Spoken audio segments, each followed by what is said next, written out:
বা জান্নাতীদের মধ্যে এই উম্মতের মানুষের সংখ্যা বেশি হবে, তবুও নবী সাল্লাল্লাহু আলাইহি ওয়াসাল্লাম বলেছেন যে আমার উম্মত 73টা দলে ভাগ হয়ে যাবে। বানু ইসরাইল 72 দলে ভাগ হয়েছিল।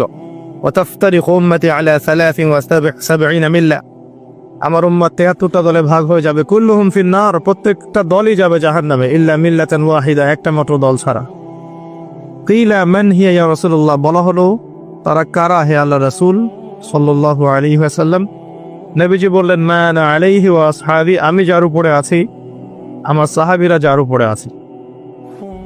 দুর্ভাগ্যজনক হচ্ছে ইসলামের নামে যত দলাদলি হয়েছে সবারই এই একটাই দলিল যে মা আনা আলাইহি ওয়া আসহাবি, আমি যার উপরে আছি, আমার সাহাবীরা যার উপরে আছে। সবাই দাবি করে আমরা তাই করছি। কেন বেশিরভাগ মানুষ জাহান্নামে যাবে? একটা উত্তর আমরা পেলাম, চোখ দিয়েছি দেখেনি, কান দিয়েছি শোনেনি, কলব দিয়েছি উপলব্ধি করেনি। অর্থাৎ আল্লাহর সত্যের সন্ধান তারা পায়নি, সত্যকে মূল্যায়ন করে নাই, আল্লাহ পাকের বিধানের আনুগত্য করেনি। আরেকটা কারণ আছে, সেটা হলো শিরক।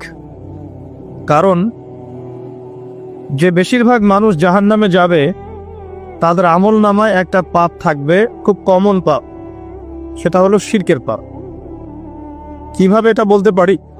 এভাবে পারি যে আল্লাহ পাক সূরা নিসার মধ্যে বলেছেন ইন্নাল্লাহা লা ইয়াগফিরু আন ইউশরাকা বিহি ওয়া ইয়াগফিরু মা দুনা যালিকা লিমান ইয়াশা। আল্লাহ পাক বলছেন আমি শিরক ছাড়া অন্য যে কোনো গুনাহ যাকে ইচ্ছা ক্ষমা করে দেব। আল্লাহ পাক বলছেন আমি, আল্লাহ পাক শিরকের গুনাহ মাফ করেন না, অন্য যে কোনো গুনাহ যাকে ইচ্ছা আল্লাহ পাক মাফ করে দিবেন ইনশাআল্লাহ। আল্লাহ পাক যখন ঘোষণা দিলেন যে শিরক ছাড়া অন্য গুনাহ আমি মাফ করে দেব ইনশাআল্লাহ, শুধু মানুষের সাথে জড়িত বিষয় বাদ দিয়ে। কারণ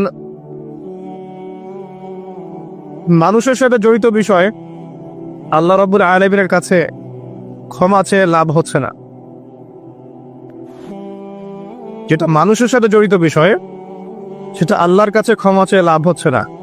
ধরেন আপনি কারো গীবত করেছেন, নাউজুবিল্লাহ, কারো সম্পদ আত্মসাৎ করেছেন, কারো প্রতি জুলুম করেছেন, কাউকে গালি দিয়েছেন, চুরি ডাকাতি করেছেন, ছিনতাই করেছেন, অন্যের সম্পদ আত্মসাৎ করেছেন, কাউকে ধর্ষণ করেছেন, অর্থাৎ অন্য কারো সম্মানহানি করেছেন, জান মাল ইজ্জতের হানি করেছেন। এই বিষয়টার ক্ষমা আল্লাহর কাছে পাওয়া যাবে না। এই ক্ষমাটা ওই বান্দার কাছে নিতে হবে যে ভাই আমি আপনার গীবত করেছিলাম, আমাকে মাফ করে দেন। ভাই আমি আপনার সম্পদ চুরি করেছি, এই নেন, ফেরত নেন। ভাই আমি তোমার জমি আত্মসাৎ করেছি, এটা তোমার, তুমি নিয়ে নাও। ভাই আমি তোমার কাছে টাকা ধার নিয়েছিলাম, দেইনি, এই যে দিয়ে দিলাম, শোধ। প্রতিটা বিষয় যেটা মানুষের সাথে জড়িত, হাক্কুল ইবাদ, এটা আল্লাহর কাছে ক্ষমা হবে না, এটা তার কাছেই ক্ষমা নিতে হবে, এবং এটা খুব কঠিন বিষয়। এর জন্য একটা কলবুন সালিম দরকার হয়, মানে সৎ মনের দরকার হয়। আর এই সৎ মন অনেক দাড়ি টুপির ভিতরেও থাকে না। আমি কি বুঝাতে পারছি? এই মনস্তাত্ত্বিক সততা দাড়ি টুপি জুব্বা পাগড়ির ভিতরে নাও থাকতে পারে, এটা ভিতরের ব্যাপার। যার কলব যত বেশি পরিচ্ছন্ন আলোকিত, সে তত বেশি সৎ হবে ইনশাআল্লাহ। কোনো কোনো ক্ষেত্রে আমরা এমনও দেখেছি যে একজন নন মুসলিম হিন্দু সম্প্রদায়ের মানুষ, সে মাপে কম দিচ্ছে না, একজন মুসলিম দিচ্ছে।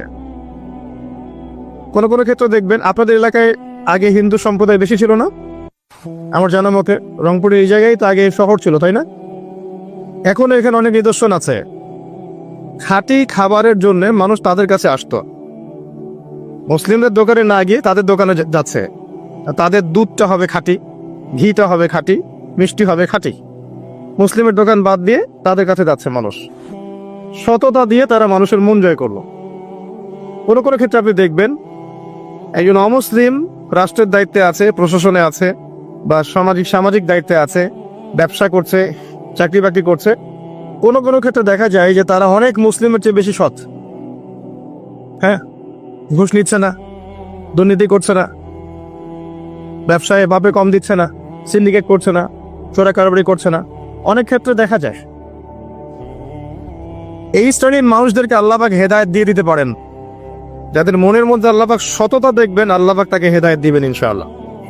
এটাই নিয়ম। আর যার হৃদয়ের মধ্যে সততা নাই, বাহ্যিকভাবে যদি মনেও হয় যে সে জান্নাতের পথে হাঁটছে, এমন হতে পারে দিন শেষেও জাহান্নামেই যাবে, নাউজুবিল্লাহ। তো যে প্রসঙ্গে এখানে আসলাম, মানুষের সাথে জড়িত হকটা মানুষের সাথেই ডিল করতে হবে। এটা কাবা ঘরের গেলাফ ধরে কানলেও ক্ষমা হবে না, কারণ আল্লাহ পাক তো রহমানুর রহিম নন, শুধু আল্লাহ পাক ন্যায় বিচারকও বটে। কথা কি বুঝতে পারছেন? আল্লাহ পাক শুধু রহমানুর রহিম নন যে সব মাফ করে দিব, একই সাথে শাদীদুল ইকাব, কঠোর শাস্তিদাতাও বটে। এবং আল্লাহ পাকের ন্যায় বিচার, ইনসাফটা সবচেয়ে উপরে। আল্লাহ পাক ইনসাফ করবেন, ইনসাফ করবেন। রহমানুর রহিম কোন অর্থে? আল্লাহ পাক চান যে তার বান্দারা জান্নাতে যাক, এবং তার জন্য আল্লাহ পাক নবী রাসূল পাঠিয়েছেন, আসমানি কিতাব পাঠান, মানুষকে খাওয়ান, পড়ান, হেদায়েত দেন, ভালো মন্দ বোঝান, বিবেক দেন, সবকিছু দেন। রহমানুর রহিম ছাড়া কোনো সত্তা এমন করতে পারে? এরপরেও যখন মানুষ জাহান্নামের পথে হাঁটবে, তখন আল্লাহ পাক কি আমরা দোষ দিতে পারবো? পারবো না। কিয়ামতের দিনের দরকার ছিল। আগে আমরা ভাবতাম যে কিয়ামতের দিনের কি দরকার ছিল, ছোটবেলায় ভাবতাম আর কি, যে এত সমস্যা, মানুষ হয়ে জন্ম নিয়েই তো বিপদে পড়ে গেলাম, কিয়ামতের দিনে তো অবস্থা খারাপ, কি জন্য আল্লাহ এত কঠিন শাস্তি দিবেন, জাহান্নাম সৃষ্টি করেছেন ইত্যাদি। সত্যিকার অর্থে কিয়ামতের দিন না থাকলে কোনো জালেমের বিচার হতো না, যাদের বিচার দুনিয়া হয়নি। কথা কি বুঝতে পারছেন? যে জালেমদের বিচার দুনিয়াতে হয় নাই, তারা পার পেয়ে যেত। কিয়ামতের মাঠ আছে বলেই তারা পার পাবে না। আর যে মাজলুমরা দুনিয়াতে কেঁদেছে, দুনিয়াতে কষ্ট সহ্য করেছে, সাফার করেছে, তাদের জন্য সুসংবাদ কিয়ামতের মাঠ, তারা সেখানে প্রতিদান পাবে ইনশাআল্লাহ। এজন্যই কিয়ামতের মাঠের দরকার ছিল, না হলে সব জালেম কি হতো? পার পেয়ে যেত, যারা দুনিয়াতে বিচার পায়নি। তো এর জন্য সৎ মনের দরকার। যদি মানুষের সাথে জড়িত বিষয় থাকে, তাকে ফেরত দিতে হবে।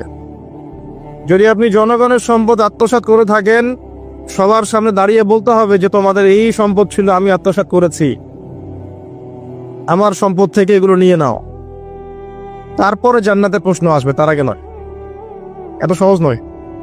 তাহলে কিয়ামতের মাঠে উঠে দেখবেন কিছু কিছু মানুষের ঘাড়ের মধ্যে দেখবেন রিলিফের মাল আছে। হ্যাঁ, কিয়ামতের মাঠে উঠে দেখবেন কিছু মানুষের ঘাড়ে রিলিফের মাল আছে, টিন আছে, গম আছে, চাল আছে, ত্রাণ আছে। নবী সাল্লাল্লাহু আলাইহি ওয়াসাল্লাম বলেছেন, যে যেটা আত্মসাৎ করবে সেটা নিয়ে কিয়ামতের মাঠে উঠবে। হ্যাঁ, কেউ যদি একটা গরু আত্মসাৎ করে থাকে, গরু তার ঘাড়ে থাকবে। হ্যাঁ, গরু নিয়ে হাঁটবে সে। কেউ যদি ছাগল আত্মসাৎ করে থাকে, ছাগল থাকবে ঘাড়ে। কেউ যদি কারো জমিন আত্মসাৎ করে থাকে, জমি, ওই এক তবক হলে 7 তবক চাপিয়ে দেওয়া হবে। তবক মানে তো বোঝেন, তবাখন আইন তবাক, কোরআন পড়ে দেখেন। এর জন্য দুনিয়াতে হকটা মেটাতে হবে, এটা খুব ডিফিকাল্ট। ওমর রাদিয়াল্লাহু আনহু একবার একজন বেদুইনের বুকের মধ্যে লাঠি দিয়ে আঘাত করেছিলেন। আঘাত করাটা তার জন্য জায়েজই ছিল ওই সময়, কারণ সে বিরক্ত করছিল বারবার। ওমর রাদিয়াল্লাহু আনহু রাষ্ট্রীয় বড় দায়িত্ব পালনে ব্যস্ত ছিলেন। এই সময় একজন বেদুইন এসে তার জামা ধরে টান দিচ্ছে, দিয়ে বলছে যে আমার কথা শোনেন, আমার কথা শোনেন। তিনি ব্যক্তিত্ব সম্পন্ন মানুষ ছিলেন, লাঠি দিয়ে একটু গুতা দিয়েছেন, দেখছো না আমি ব্যস্ত আছি। একটু পরেই তার চিন্তা হলো, আমি কি জুলুম করে ফেললাম? একজন সাহাবীকে পাঠালেন তাকে ডেকে নিয়ে আসবে। সেই সাহাবী তাকে ডেকে নিয়ে আসলেন। এবার সেই ব্যক্তিকে দাঁড় করিয়ে ওমর রাদিয়াল্লাহু আনহু বলছেন, আমিরুল মুমিনিন, অর্ধ জাহানের খলিফা, অর্ধেক বিশ্বের খলিফা, ছোট্ট একটা কান্ট্রির না, পুরো অর্ধেক বিশ্বের খলিফা। তিনি বলছেন, হে লাঠি নাও। হাদা সদরি ইন আরাত, এই যে আমার বুক, তুমি যদি চাও আমার বুকে ওইভাবেই গুতা দিয়ে প্রতিশোধ নিয়ে নাও। আমি কি বুঝাতে পারছি কথা কিছুটা? এই ব্যক্তি হতভম্ব হয়ে গেল যে সত্যি কি উনি আমাকে এই কথাটা বলছেন? তিনি আমিরুল মুমিনিন হয়ে এই কথা বলছেন যে আমার বুকের মধ্যে লাঠি দিয়ে আঘাত করে তুমি প্রতিশোধ নিয়ে নাও।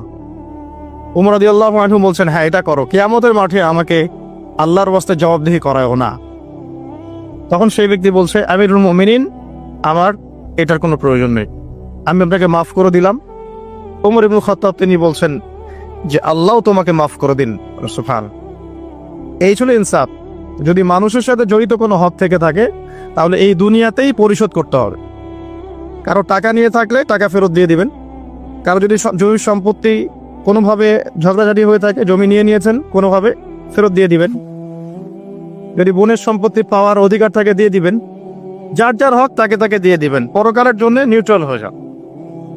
পরকালে মানুষের সাথে জড়িত কোনো হক নিয়ে ওঠেন না, খুব ডিফিকাল্ট। কি হবে তাহলে?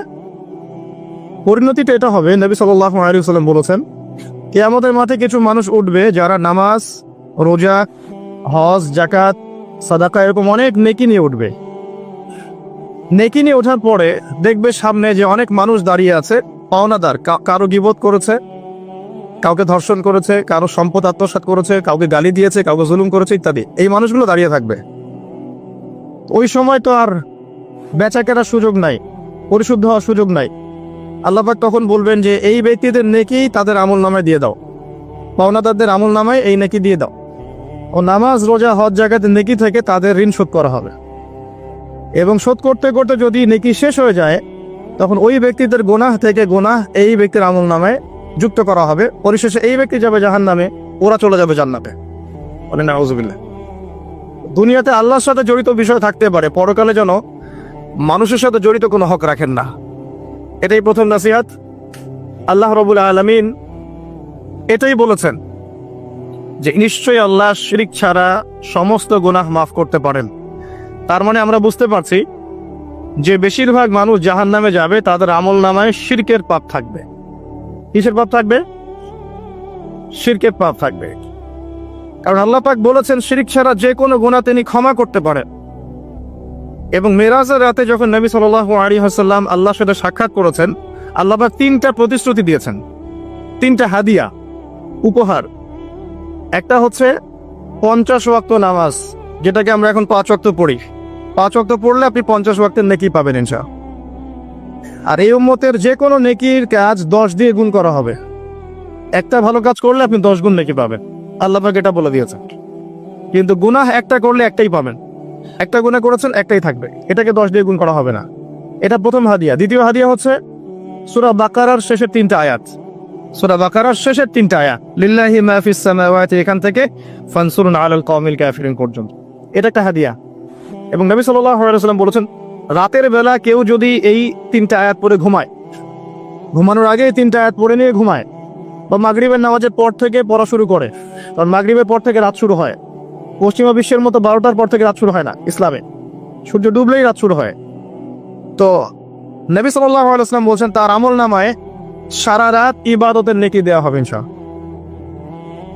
আরেকটা হাদিয়া হচ্ছে এটা, আল্লাহ পাক ঘোষণা দিয়েছেন এই উম্মতের কোনো ব্যক্তি যদি শিরক না করে মারা যায়, এই উম্মতের কোনো ব্যক্তি যদি শিরক না করে মারা যায়, মানুষের সাথে জড়িত কোনো পাপ না থাকে, ইনশাআল্লাহ আল্লাহ পাক তাকে মাফ করে দিবেন।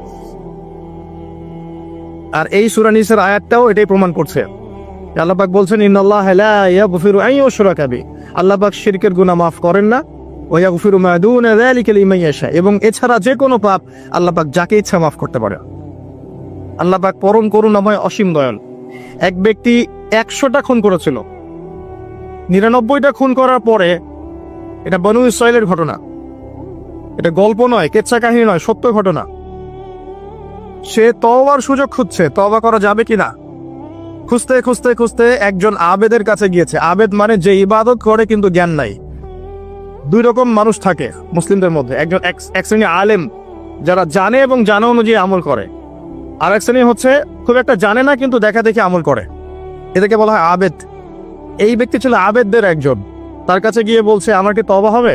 আমি 99টা খুন করেছি, সিরিয়াল কিলার। সেই ব্যক্তি বলেছে, না, তোমার কিসের ক্ষমা? তুমি এতগুলো খুন করেছো, তোমার ক্ষমা হতে পারে?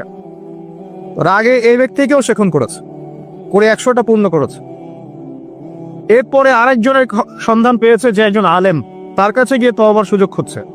সে বললো, হ্যাঁ, তোমার তওবা হবে ইনশাআল্লাহ, তুমি খালেস ভাবে তওবা করো, করে এই এলাকা থেকে চলে যাও। কারণ তওবার পরে নতুন জীবন শুরু করবে, এই পরিবেশে থাকলে তুমি অতীতের হিস্ট্রিগুলো তোমার মনে করবে, তুমি চলে যাও দূরে কোথাও, সেখানে গিয়ে থাকা শুরু করো। সে তওবা করে ওইদিকে চলে যাচ্ছিল, রাস্তায় মৃত্যু হয়। এবার 2 শ্রেণীর ফেরেশতা চলে আসছে, জান্নাতের এবং জাহান্নাম। কে তার আত্মা নিবে? আমরা মৃত্যুর সময় টের পেয়ে যাবো যে কে জান্নাতে কে জাহান্নামী। ফেরেশতাদের আকৃতি দেখেই, ঠিক আছে? আর একজন মানুষের মৃত্যু থেকেই তার কিয়ামত শুরু হয়ে যায়। কিয়ামত কবে হবে এর চেয়ে বড় কথা যে মৃত্যুর জন্য আমরা প্রস্তুত কিনা। তো এখন জাহান্নামের ফেরেশতারা রূহ নিতে চাচ্ছে ওই ব্যক্তির, আবার জান্নাতি ফেরেশতারাও চাচ্ছে। দুজনের মাঝখানে একটা ডিবেট চলছে। আল্লাহ রাব্বুল আলামিন তখন কৌশল করে বললেন, তোমরা রাস্তাটা মেপে দেখো, সে যতদূর এসেছিল এই রাস্তার পরিমাপ বেশি না যেখানে যাচ্ছিল এর পরিমাপ বেশি। দেখা গেল সে যতদূর গিয়েছিল এর পরিমাপ বেশি। আল্লাহ পাক জমিনটা প্রশস্ত করে দিলেন। এভাবে কৌশল করে আল্লাহ পাক এই ব্যক্তিকে মাফ করে দিলেন। এখানে আপনাকে খুনের অ্যাক্সেস দেওয়া হচ্ছে না। এই হাদিসটা বলে আপনাকে খুন করতে উৎসাহিত করা হচ্ছে না। আপনাকে বোঝানো হচ্ছে আল্লাহ পাকের মার্সি, দয়া কত প্রশস্ত। আরেক ব্যক্তি ছিল, সে ব্যভিচারিণী, ব্যক্তি না, সে মহিলা। সে ব্যভিচারিণী মহিলা, প্রস্টিটিউশনে ছিল, যাকে আমরা এখন যৌনকর্মী বলি বর্তমান আধুনিক সভ্যতায়, সো কল্ড আধুনিক সভ্যতায়। এবং তাদের অধিকারের জন্য আমরা অনেক কিছুই করতে চেষ্টা করি। আমরা একটা স্লোগানও দিই, আমার দেহ আমার সিদ্ধান্ত, নাউজুবিল্লাহ। তো এই মহিলা রাস্তা দিয়ে যাচ্ছিল, দেখেছে একটা কুকুর পিপাসার্থ, প্রচন্ড পিপাসার্থ, জিহ্বা বেরিয়ে গেছে। তার মায়া লাগলো, সে নিজের মোজাটা খুলে কুয়াতে নামালো, নামিয়ে অনেক কষ্ট করে সে পানি উঠালো, উঠিয়ে কুকুরকে পান করিয়েছে। এই একটা কাজের জন্য আল্লাহ পাক তাকে মাফ করে দিয়েছে। আরেকজন ব্যক্তি যে প্রচন্ড পাপী ছিল, মৃত্যুর সময় সে তার সন্তানদেরকে ওসিয়ত করছে যে আমি অনেক অন্যায় করেছি, আল্লাহ যদি আমাকে ধরতে পারেন তাহলে আমার অবস্থা খারাপ। তো আমি যখন মারা যাব তখন আমার দেহটাকে পুড়িয়ে ফেলবে, পুড়িয়ে অর্ধেক ছাই বাতাসে ভাসিয়ে দিবে আর অর্ধেক ছাই সমুদ্রে ভাসিয়ে দিবে। মানে বাতাসে অর্ধেক উড়িয়ে দিবে, সমুদ্রে অর্ধেক ভাসিয়ে দিবে। ছেলেরা তাই করলো। এই ব্যক্তির আকীদা কি, যদি আল্লাহ আমাকে ধরতে পারেন তাহলে খবর আছে। তার মানে ওর আকীদা যে আল্লাহ ধরতে পারবেন না এমন করলো, এটা কিন্তু কুফরি আকীদা, তাই নয় কি? পুনরুত্থানে বিশ্বাস না করাটা কুফরি নয় কি? ইমানের 6টা পিলারে একটা হচ্ছে পরকালে বিশ্বাস, তাই না? একটা পিলারই তো তার মধ্যে নাই। তো সন্তানরা তাই করলো। আল্লাহ পাক সাগরকে বললেন ছাই জমা করে দাও, জমিনকে বললেন ছাই জমা করে দাও।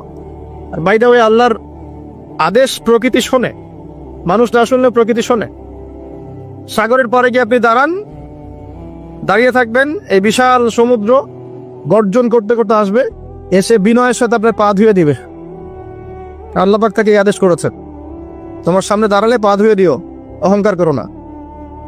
আল্লাহ যখন ওই সমুদ্রকে আদেশ করবেন যে এই জনপদের লোকেরা আমার আদেশ মানছে না, জলোচ্ছ্বাস দিয়ে উড়িয়ে দাও, সমুদ্র তাই করবে। প্রকৃতি আল্লাহর কথা শোনে।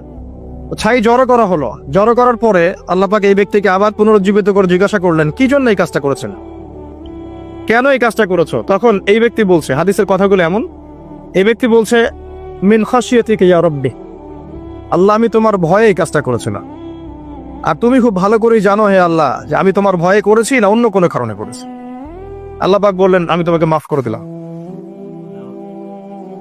আর দুজন ব্যক্তি, এটা বলে সামনে যাচ্ছেন, আর দুজন ব্যক্তি, এটা আমাদের মুসলিমদের জন্য শিক্ষা আছে। আমরা মুসলিমরা মনে করি যে আমরা সুপিরিয়র হয়ে গেছি। মাশাআল্লাহ, জুমার নামাজে আসি, রমজানের রোজা রাখি, মাঝে মাঝে একটু জাকাত দেই, সুযোগ পেলে একটা হজ উমরা করে আসি, তাই না? মাঝে মাঝে মসজিদে এসে নামাজ পড়ি, আমরা মনে হয় জান্নাতের সার্টিফিকেট পেয়ে গেছে, আমরা এমনটা মনে করি আর কি। দুই ব্যক্তি, একজন অনেক আল্লাহওয়ালা মানুষ, আর একজন হচ্ছে যে আল্লাহর দিনের খুব একটা পরোয়া করে না। এই বন্ধু সেই বন্ধুকে দাওয়াত দেয়, দিনের পথে আসো, দিনের পথে আসো, আসো। এই ব্যক্তি শোনে না। তো একদিন এই ব্যক্তি বলে ফেললো, যে ব্যক্তি একটু পায়াস টাইপের রিলিজিয়াস মুসলিম, সে বলে ফেললো যে আল্লাহ তোকে কখনো মাফ করবে না।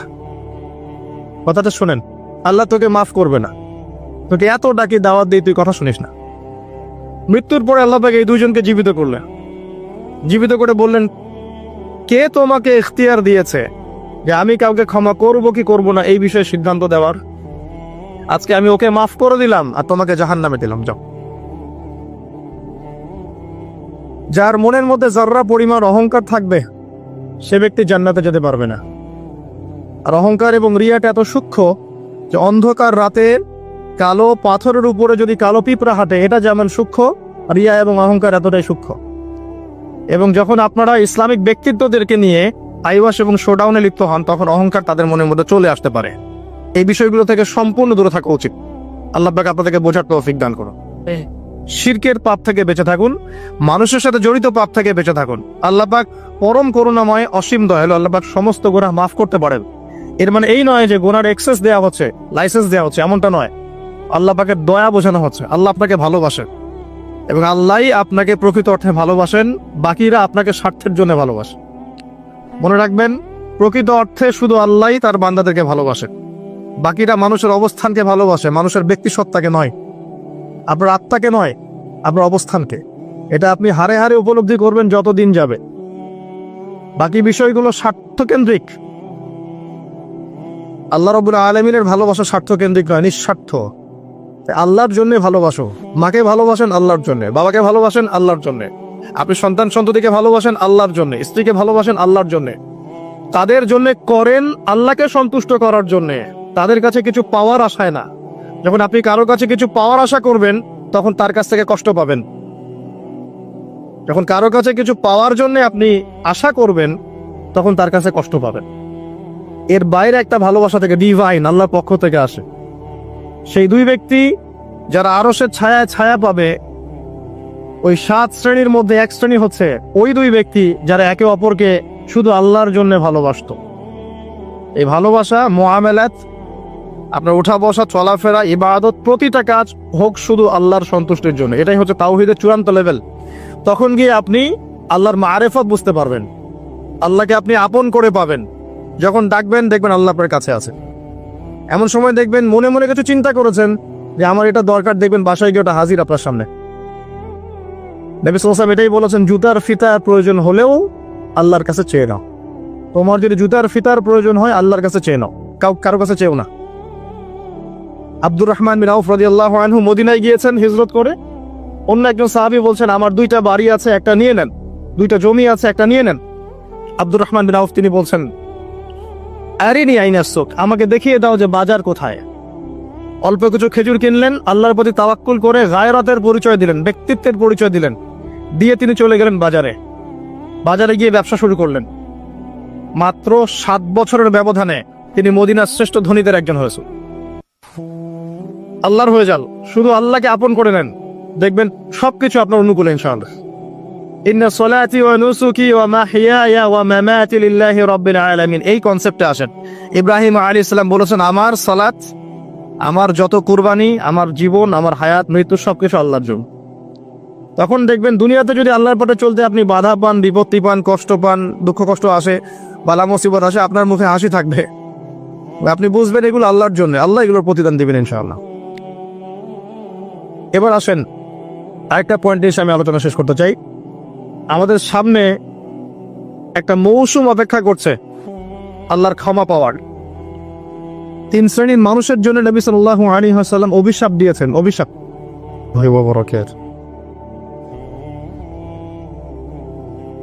ইন্নাল হামদুলিল্লাহ নাহমাদুহু ওয়া নাস্তাঈনুহু মান ইয়াহদিহিল্লাহু ফালা মুদিল্লা লাহু ওয়া মান ইউদ্লিল ফালা হাদিয়া লাহু ونشهد أن لا إله إلا الله وحده لا شريك له ونشهد أن محمدا عبده ورسوله أما بعد فأعوذ بالله من الشيطان الرجيم بسم الله الرحمن الرحيم وقال الله تعالى في كلامه المجيد والفرقانه الحميد يا أيها الذين آمنوا اتقوا الله حق تقاته ولا تموتن إلا وأنتم مسلمون وقال رسول الله صلى الله عليه وسلم القرآن حجة لك أو عليك رب اشرح لي صدري ويسر لي أمري واحلل عقدة من لساني يفقه قولي اللهم فقهنا في الدين وعلمنا التأويل اللهم اجعلنا منهم الذين آمنوا وعملوا الصالحات وتواصوا بالحق وتواصوا بالصبر আলহামদুলিল্লাহ, যাবতীয় প্রশংসা এবং গুণগান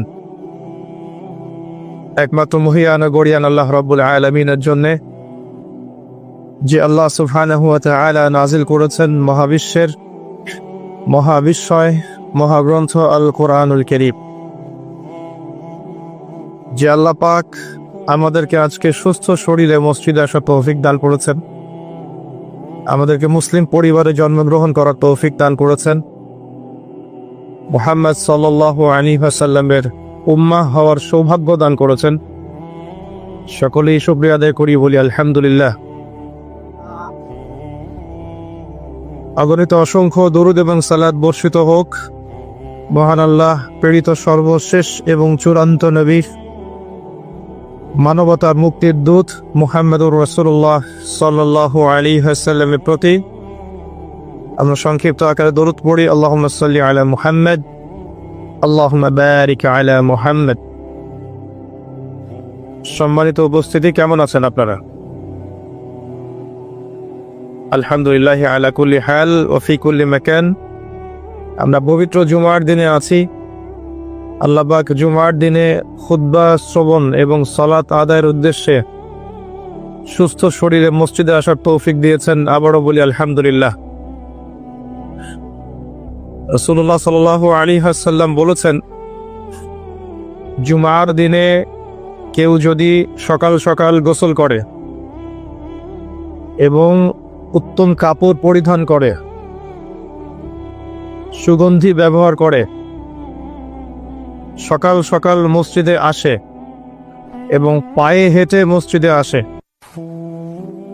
ইমামের কাছাকাছি বসে, মনোযোগের সাথে খুতবা শ্রবণ করে, খুতবা চলাকালীন সময়ে কাউকে কষ্ট দেয় না, এমনকি কেউ যদি কথা বলে তাকে এটাও বলবে না যে চুপ করো, এবং ইমামের সাথে নামাজ শেষ করে, নবী সাল্লাল্লাহু আলাইহি ওয়াসাল্লাম বলেছেন, এই ব্যক্তির আমলনামায় প্রত্যেক পদক্ষেপের বিনিময়ে 1 বছরের নফল নামাজ, 1 বছরের নফল রোজার নেকি দেয়া হবে। এই বিশাল নেকিটা নষ্ট হয়ে যাবে যদি খুতবা চলাকালীন সময় আমরা কথাবার্তা বলি, মোবাইলে ব্যস্ত থাকি, লুকিয়ে লুকিয়ে ভিডিও করি, ফটো সেশন করতে থাকি ইত্যাদি, অন্যকে কষ্ট দেই, আপোষে কথাবার্তা বলি, তাহলে এই পুরো নেকিটা নষ্ট হয়ে যাক। দেখবেন এটা বলে দেওয়ার পরেও কিছু মানুষ কথা বলবে, এই কাজ করবে। আল্লাহ পাক বলেছেন কিছু মানুষ সম্পর্কে, লাহুম কুলুবুন লা ইয়াফকাহুনা বিহা, আমি হৃদয় দিয়েছি উপলব্ধি করে না, ওয়া লাহুম আযানুন লা ইয়াসমাউনা বিহা, শ্রবণ ইন্দ্রিয় দিয়েছি শুনবে না, ওয়া লাহুম আ'য়ুনুন লা ইউবসিরুনা বিহা, চোখ দিয়েছি দেখবে না। আল্লাহ বলেছেন এমন কিছু মানুষের কথা, এবং তাদের বিষয়ে আল্লাহ বলছেন, উলাইকা কালানআম, এরা হচ্ছে গবাদি পশুর মতো, জাস্ট লাইক ক্যাটলস, গবাদি পশু, জন্তু জানোয়ারের মতো। বাল হুম আদাল, বরং তার চাইতেও নিকৃষ্ট। উলাইকা হুমুল গাফিলুন, এরা হচ্ছে গাফেল সম্প্রদায়। আল্লাহ পাক এদেরকে দিয়েই জাহান্নাম পূর্ণ করবেন। ওয়ালাকাদ যারানা লিজাহান্নামা কাসীরাম মিনাল জিন্নি ওয়াল ইনস, প্রচুর জিন আর মানুষকে দিয়ে আমি জাহান্নাম পূর্ণ করব। অপরাধ এটাই, চোখ দিয়েছি দেখে নাই, কান দিয়েছি শোনে নাই, হৃদয় দিয়েছি উপলব্ধি করে নাই, এটাই অপরাধ। আর সহিহ বুখারীর মধ্যে 4 বার একটা হাদিস এসেছে যে আল্লাহ পাক আদম আলাইহিস সালামকে ডাকবেন কিয়ামতের মাঠে এবং বলবেন, তোমার সন্তানদের মধ্য থেকে জাহান্নামীদেরকে আলাদা করে দাও। আদম আলাইহিস সালাম বলবেন, কতজন হে আল্লাহ? আল্লাহ পাক বলবেন, প্রতি 1999 জনকে জাহান্নামের জন্য আলাদা করে দাও। যদিও এই উম্মতের বেশিরভাগ মানুষ জান্নাতে যাবে ইনশাআল্লাহ, বা জান্নাতীদের মধ্যে এই উম্মতের মানুষের সংখ্যা বেশি হবে, তবুও নবী সাল্লাল্লাহু আলাইহি ওয়াসাল্লাম বলেছেন যে আমার উম্মত 73টা দলে ভাগ হয়ে যাবে। বানু ইসরাঈল 72 দলে ভাগ হয়েছিল। ওয়াতাফতারিকু উম্মতি আলা 73 মিল্লা, আমার উম্মত 73টা দলে ভাগ হয়ে যাবে। কুল্লুহুম ফিন নার, প্রত্যেকটা দলই যাবে জাহান্নামে, ইল্লা মিল্লাতান ওয়াহিদা, একটা মাত্র দল ছাড়া। কিলা মান হিয়া ইয়া রাসূলুল্লাহ, বলা হলো তারা কারা হে আল্লাহ রাসূল সাল্লাল্লাহু আলাইহি ওয়াসাল্লাম? নবীজি বললেন, মা আনা আলাইহি ওয়া আসহাবি, আমি যার উপরে আছি, আমার সাহাবীরা যার উপরে আছে। দুর্ভাগ্যজনক হচ্ছে ইসলামের নামে যত দলাদলি হয়েছে সবারই এই একটাই দলিল যে